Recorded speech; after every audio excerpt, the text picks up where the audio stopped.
السلام علیکم ورحمۃ اللہ وبرکاتہ۔ تمام ساتھیوں سے گزارش ہے کچھ دیر تشریف رکھیں، انشاءاللہ خطبہ جمعہ کا خلاصہ پیش ہوگا۔ ان الحمد للہ نحمده ونستعینه ونستغفره ونعوذ باللہ من شرور انفسنا ومن سیئات اعمالنا من يهده الله فلا مضل له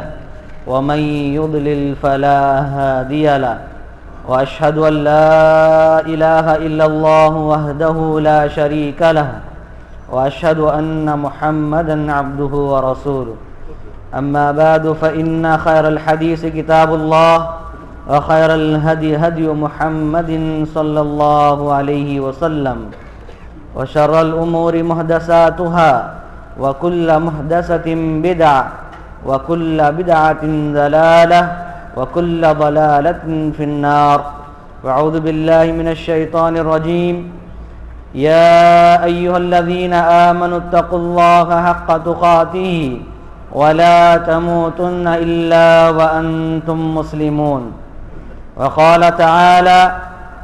يا أيها الذين آمنوا إن تنصروا الله ينصركم ويثبت أقدامكم۔ معزز حاضرین جمعہ،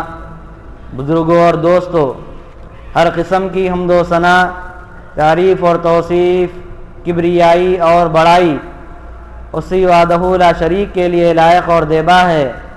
جو اس ساری کائنات کا رب العالمین ہے۔ ساتھی درود و سلام واقع نبی محمد مصطفیٰ احمد مجتبیٰ صلی اللہ علیہ وسلم پر۔ ساتھیو، اس مختصر سی حمد و صلات کے بعد قرآن مجید سورہ محمد کی آیت نمبر 7 آپ کے سامنے پڑھی گئی، جس میں اللہ رب العالمین کا فرمان ہے، اے مومنو تم اللہ رب العالمین کی مدد کرو، اللہ تمہاری مدد کرے گا اور تمہارے قدموں میں ثابت قدمی عطا فرمائے گا۔ معزز حاضرین، میں اور آپ سارے عالم اسلام میں اسلام اور مسلمانوں کے جو حالات ہے اس سے اچھی طرح واقف ہے، اور خاص طور سے ملک شام کے جو صورتحال ہے اس کو خطیب صاحب نے اپنے اس خطبے میں واضح فرمایا، اور ہمارے لیے وہ سبق یا وہ درس جس کے ذریعے اللہ رب العالمین کی بارگاہ میں ہماری عبادتیں، ہماری مدد اور ہماری ثابت قدمی اللہ رب العالمین عطا فرمائے گا، اس کی طرف اشارہ فرمایا۔ پہلے اس بات کی وضاحت فرمائی کہ اللہ رب العالمین جو اس ساری کائنات کا پروردگار ہے، رات و دن کو تبدیل کرنے والا صرف اور صرف اللہ رب العالمین ہے۔ اسی طرح یہ وہ رب العالمین جو سات آسمان کے اوپر عرش پر مستوی ہے، اگر کسی چیز کے متعلق اگر وہ کہہ دے کن فیکون تو وہ ہو جاتی ہے۔ وہ اللہ رب العالمین جو ہر طریقے سے اسلام اور مسلمانوں کی مدد فرماتا ہے، یہ نہیں بلکہ اللہ رب العالمین سیرت رسول صلی اللہ علیہ وسلم کی زندگی میں جسے میں اور آپ دیکھتے ہیں، کیسے کیسے موقعوں پر اللہ رب العالمین نے کس طرح مسلمانوں کی مدد فرمائی ہے، اور عالم اسلام کی یہ صورتحال ہے۔ اور خاص طور سے خطیب صاحب نے اہل عرب کی طرف اشارہ فرمایا کہ آج دنیا کے اکثر ممالک میں مسلمان گاجر اور مولی کی طرح کاٹے جا رہے ہیں، گولیوں سے ان کو بھونا جا رہا ہے، توپوں سے ان کے شہروں کی دھجیاں اڑا دی جا رہی ہے۔ الغرض یہ وہ مختصر ہے جس کو میں اور آپ اپنی آنکھوں سے دیکھ رہے ہیں، کانوں سے سن رہے ہیں اور حالات حاضرہ سے واقف بھی ہے، لیکن اس کے باوجود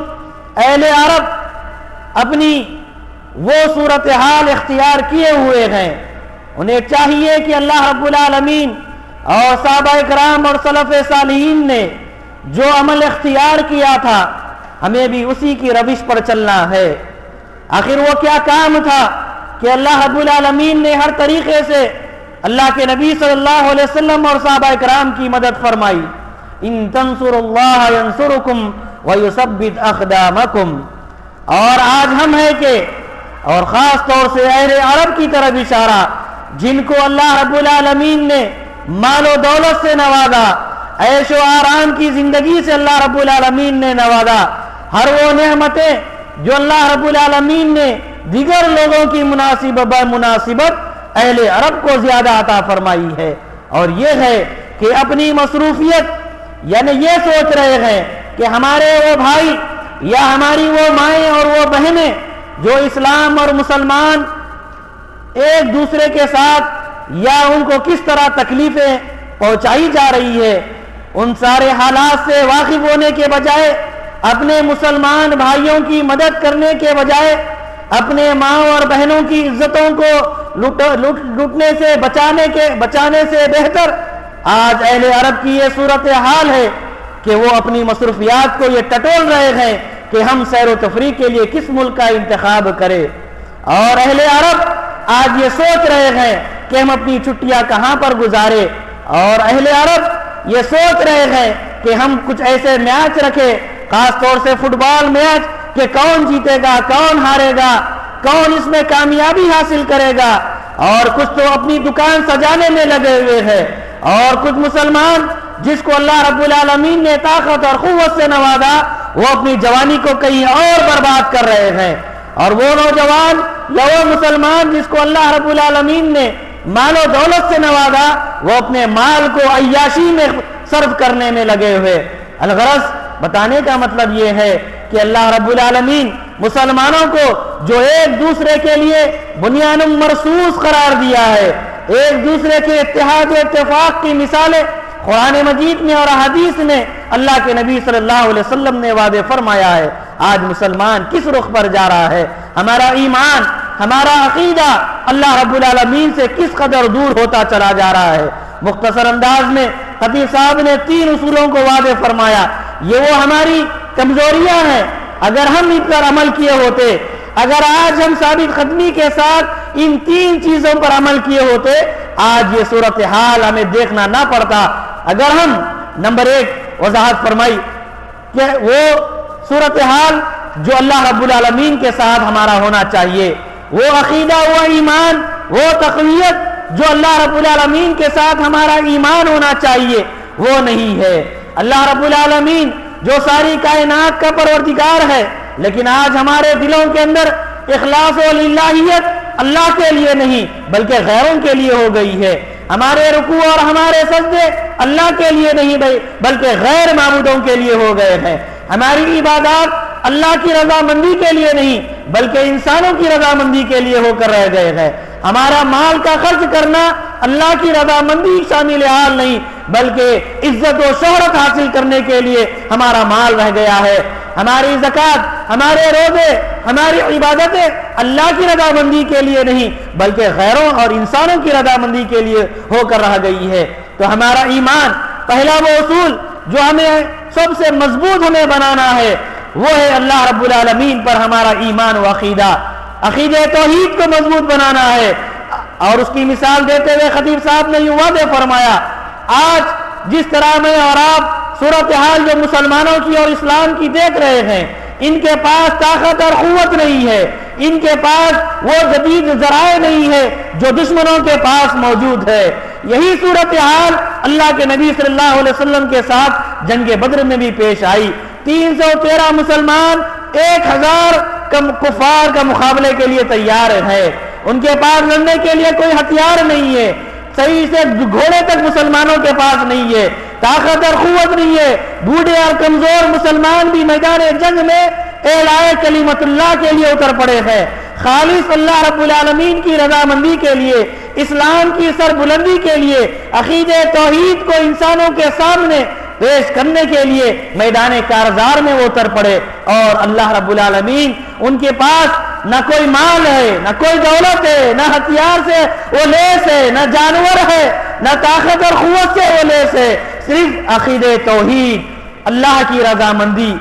کے ساتھ وہ میدان کارزار میں اتر پڑے، اور وہ اللہ کے نبی صلی اللہ علیہ وسلم کی دعاؤں کا اثر کہ میں اور آپ سیرت پڑھنے والے اچھی طرح جانتے ہیں کہ اللہ رب العالمین نے جنگ بدر میں مسلمانوں کو کس طرح کامیابی عطا فرمائی ہے۔ پھر جنگ خیبر کی طرف بھی آپ نے مختصر اشارہ فرمایا، اور دیگر وہ ساری جنگیں یا وہ غزوات جس میں اللہ رب العالمین صحابہ کرام جو بالکل ایک رہنے ربو کے مطابق یعنی 1000 کو 10 کے مقابلہ اگر کیا جائے تو اس طرح مسلمانوں کی کم تعداد، ہتھیار نہیں، گھوڑے نہیں، جانور نہیں، اس کے باوجود بھی اللہ رب العالمین کے ذات پر ایمان اور عقیدے کی یہ بنیاد تھی کہ اللہ رب العالمین نے انہیں کامیابی عطا فرمائی۔ دوسرا اصول، تو اس لیے پہلا اصول عقیدہ اور ایمان اگر ہمارا درست ہو تو ظاہر بات ہے اللہ کی مدد اور نصرت ہمارے ساتھ بھی شامل حال رہے گی۔ دوسرا اصول جو خطیب صاحب نے واضح فرمایا وہ یہ کہ ہم کو چاہیے کہ ہم اللہ رب العالمین کی بارگاہ میں کثرت سے دعاؤں کا اہتمام کرے، اور سوالیہ انداز میں ہم سے یہ جوڑتے ہوئے ہمارے دلوں اور ضمیروں کو یہ سوال میں اور آپ اپنے دلوں سے پوچھے کہ گزشتہ اس ہفتے کے اندر ہم میں سے کتنے ایسے مسلمان ہیں جو اپنے سجدوں میں اہل شام والوں کے لیے دعائیں مانگے، کتنے ایسے مسلمان ہیں جو اپنے رکوع میں یا دعا کی قبولیت کے اوقات میں یا اپنی دعاؤں کے اندر اور جمعہ کے آخری وقت میں کتنے ایسے مسلمان ہیں جو اسلام اور مسلمانوں کی مدد اور نصرت کے لیے اللہ رب العالمین سے دعائیں مانگے، کتنے ایسے مسلمان ہیں جو کمزوروں کے لیے طاقت اور قوت کے لیے اللہ رب العالمین سے دعائیں مانگے، کتنے ایسے مسلمان ہیں جو ہمارے درمیان یا میں اور آپ اہل شام یا ساری عالم اسلام میں جو مسلمانوں کی صورتحال ہے ان سے حفاظت اور اللہ رب العالمین کے لیے ہم نے ان سے دعائیں مانگی ہے، اور ان کے شہداء کی قبولیت کے لیے اللہ رب العالمین سے ہم نے دعائیں مانگی ہے۔ اس لیے میں اور آپ یہ دوسرا اصول پہلا اور دوسرا بڑے ہی اچھے انداز میں اپنا سکتے ہیں۔ اس لیے میں اور آپ اپنی دعاؤں کے اندر ضرور اسلام اور مسلمانوں کی سربلندی کے لیے دعائیں مانگے، اور ان کے عقیدہ توحید کی بنیاد پر اللہ رب العالمین سے سارے انسانوں کے دلوں میں اتحاد اتفاق پیدا کرنے کے لیے کثرت سے دعائیں مانگے، ان کی مدد، ان کی نصرت، ان کے کمزوروں کو محفوظ رکھنے کے لیے، ان کے بوڑھوں کو، ان کی ماں، ان کی بہنوں اور سارے عالم اسلام میں مسلمانوں کی جو صورتحال ہے اللہ رب العالمین سے یہ دعائیں مانگے کہ اللہ رب العالمین کی حالتوں کو درست فرمائے۔ اور تیسرا اصول جس کو اللہ رب العالمین نے طاقت اور قوت سے نوازا، جو خطیب صاحب نے یعنی جنگ میں شرکت کی طرف اشارہ کرتے ہوئے وہ طاقت اور قوت جو لبنان، اردن، ترکی یا اطراف و اکناف کے مجاہدین جو اہل شام کی مدد کے لیے وہاں پہنچ رہے ہیں، یا ان شیوخ کا حوالہ دیتے ہوئے کہ جن کے پاس کوئی مال و دولت نہیں لیکن اللہ رب العالمین کے اس دین کی اعلاء کلمت اللہ کے لیے عقیدہ توحید کو مضبوط کرتے ہوئے ان کی مدد کے لیے جو پہنچ رہے ہیں، ہم میں سے بھی ظاہر بات ہے ہماری وہ زندگی جس کی طرف اشارہ کرتے ہوئے فرمایا کب تک ہم جیئیں گے، کب تک ہم کھائیں گے، کب تک عیش و آرام کی زندگی گزاریں گے، ہماری مائیں، ہماری بہنیں، ہمارے بھائی، ہمارے شیوخ، ہمارے بزرگ اور ہمارے بڑے وہ مسلمان جو اللہ کے نبی صلی اللہ علیہ وسلم کے عہد مبارک میں اپنی زبانوں سے یہ کلمات ادا کرتے تھے کہ اللہ کے نبی صلی اللہ علیہ وسلم کے پاؤں میں اگر کانٹا بھی چپ جائے میں اس کو برداشت نہیں کرتا ہوں۔ یا مسلمانوں کے اندر یہ اتحاد و اتفاق جو ایک دوسرے کی یعنی کمزوری یا بیماری جس طرح بھی ہو مدد کے لیے، نصرت کے لیے وہ تیار ہو جاتے، جس کو ہجرت کے موقع پر میں اور آپ دیکھتے ہیں کس طرح کی وہ قربانیاں دیے اسلامی بھائی چارہ کو سامنے رکھتے ہوئے۔ کہاں گئی وہ اسلامی تعلیمات، کہاں گیا ہمارا وہ ایمان و عقیدہ جو آپس میں مسلمانوں کی اس طرح اتحاد و اتفاق اور مدد اور نصرت۔ آج ضرورت اس بات کی ہے کہ ہمارے اندر وہ قوت و طاقت ہو تو ہماری یہ زندگی جو ہم 60-70 سالہ 30-40 سال جو زندگی گزاریں گے اور اللہ رب العالمین کی نافرمانی میں ہماری زندگیاں گزر جائے گی، لیکن اللہ کی رضامندی کے لیے اگر ہم تیسرے اصول کے لیے بھی اپنے آپ کو تیار کریں تو اس کو بعید نہیں کہ اللہ رب العالمین ہماری مدد اور نصرت فرمائے گا اور ہمیں ثابت قدمی عطا فرمائے گا۔ اور ان تینوں اصولوں میں ہماری ناکامی کا سبب بھی اشارتاً خطیب صاحب نے واضح فرمایا کہ آج جو ایمان و عقیدہ کی کمزوریاں ہمارے اندر پائی جا رہی ہے وہ اس کا اصل سبب یہ ہے کہ ہم حلال کے ساتھ ساتھ حرام کو بھی اس قدر اپنائے ہوئے ہیں کہ ہمیں حلال کی کوئی تمیز ہی باقی نہیں رہی ہے. یا اسی طرح ہمارے عقیدے توحید کے اندر جو لغزش یا جو کمزوریاں نظر آ رہی ہیں اس کا سبب یہی ہے کہ ہم اسلام کو، عقیدے توحید کو سمجھنے کی کبھی کوشش نہیں کی ہے. اپنی منمانی زندگی گزارنے میں آج ہم لگے ہوئے ہیں، عیش و آرام کی زندگی، مال و دولت سے بھری ہوئی اسراف کرتے ہوئے، بس اسلام کو ایک طرف رکھتے ہوئے اپنی منمانی زندگی گزارنے میں لگے ہوئے ہیں. اس لیے یہ سارے کے سارے 3 اصول بھی آج ہم اپنانے سے خاسر ہے. عقیدے توحید بھی کمزور، دعاؤں میں ایک دوسرے کی مدد و نصرت، اللہ رب العالمین کی رحمت یا امن و سکون مانگنے سے بھی ہم خاسر، اور تیسرا اعلاء کلمت اللہ کے لیے میدان جنگ میں اترنا. اور چند آیتوں کے حوالے سے آپ نے فرمایا یہ ہماری بزدلی یا کمزوری نہیں ہوگی بلکہ اللہ رب العالمین تو ہمارے لیے خوشی کا موقع عنایت فرمائے گا. اور یہ لوگ جو شہداء شہید ہوں گے یہ مرے نہیں بلکہ اللہ رب العالمین نے انہیں رزق بھی عطا فرمائے گا. یہ ساری دنیا کے لیے اور مسلمانوں کے لیے ایک بہترین مقام اور مرتبہ ہوگا اگر ہم ان تینوں اصولوں کو اپنائیں گے. آخر میں اللہ رب العالمین سے دعا ہے کہ اللہ تعالی ہم تمام کو عقیدے توحید کی بنیاد پر ہمارے ساری انسانوں کے اندر اتحاد و اتفاق اپنانے کی توفیق عطا فرمائے. اللہ مختصراً جو 3 اصول بتائے گئے ہیں اللہ اس کو بڑی ہی ثابت قدمی کے ساتھ اپنانے اور عملی زندگی میں اس کو لانے کی ہمیں توفیق عطا فرمائے. اللہ تعالی ہر چھوٹے بڑے کا ادب احترام کرنے والا بنائے. اللہ ساری دنیا میں جہاں مسلمان بے روزگار ہے ان کی روزگاری کا انتظام فرمائے. اللہ جو بیمار ہیں ان کو شفا کاملہ اور عاجلہ نصیب فرمائے. اللہ تعالیٰ جو بیمار ہیں انہیں شفا کاملہ اور عاجلہ نصیب فرمائے. اللہ جو کل تک ہمارے درمیان تھے یعنی جن کا انتقال ہو چکا اللہ ان کو عذاب قبر سے محفوظ فرمائے. اللہ ان کی غلطیوں کو درگزر فرمائے. اللہ ان کے حال پر رحم و کرم فرمائے. اللہ ان کو جنت الفردوس عطا فرمائے. ربنا آتنا فی الدنیا حسنۃ وفی الآخرۃ حسنۃ وقنا عذاب النار. وآخر دعوانا ان الحمد للہ رب العالمین. السلام علیکم و رحمۃ اللہ. انشاءاللہ حضرت